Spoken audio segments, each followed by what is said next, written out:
Hello everybody and welcome to my channel.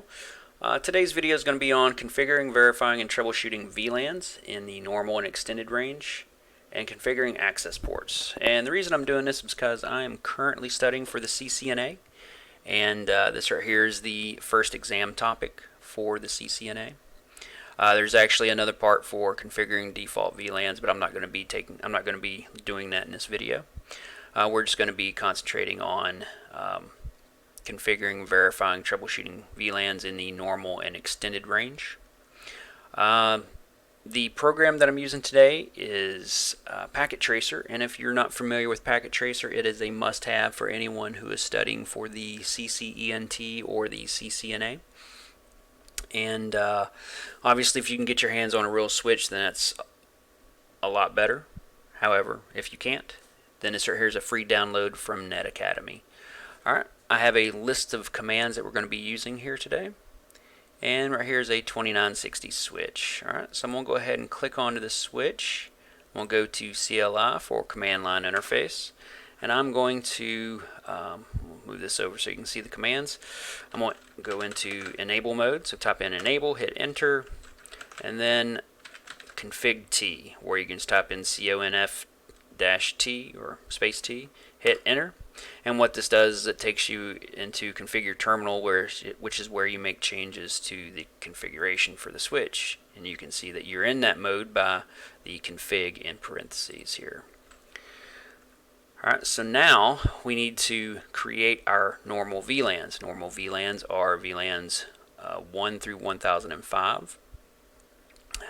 We are actually going to start with VLAN 5. Alright.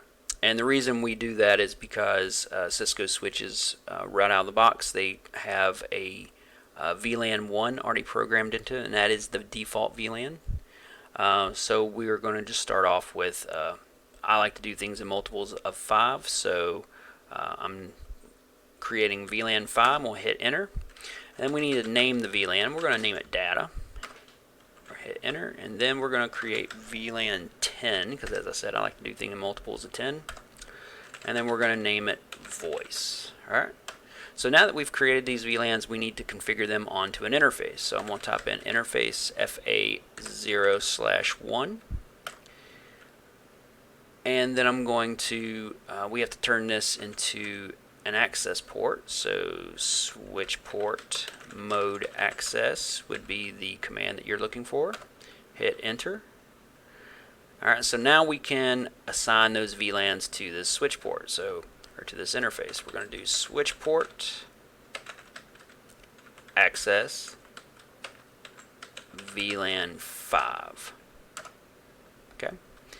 Now the next one is the voice VLAN. It's a little bit different, so we're just going to use the same switch port, but instead of doing access VLAN 10, we're going to do voice VLAN 10.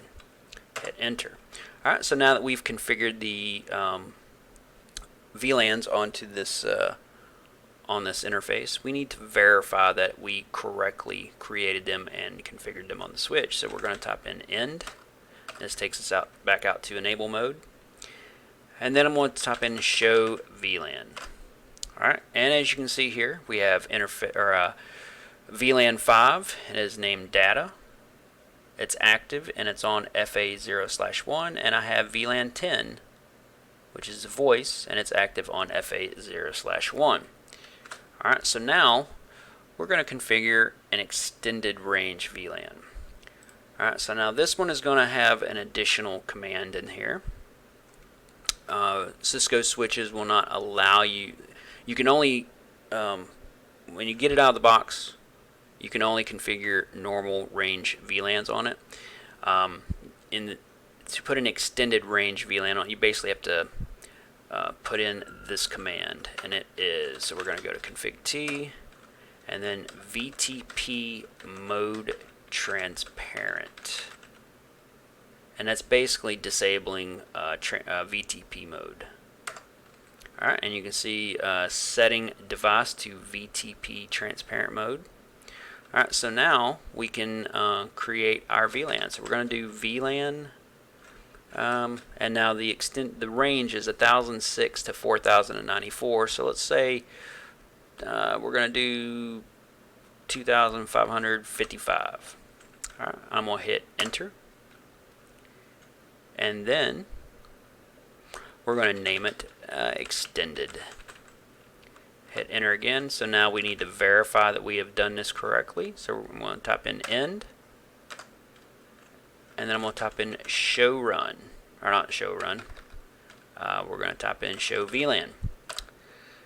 And as you can see, here are the other two VLANs, the normal VLANs that we created, and then here's the extended one. We have 2,555 extended, and it is active, and we forgot to put it on an interface. So what we're going to do is we're going to go back to config T, go to interface FA0/2, switch port mode access, switch port access VLAN 2055. Hit enter.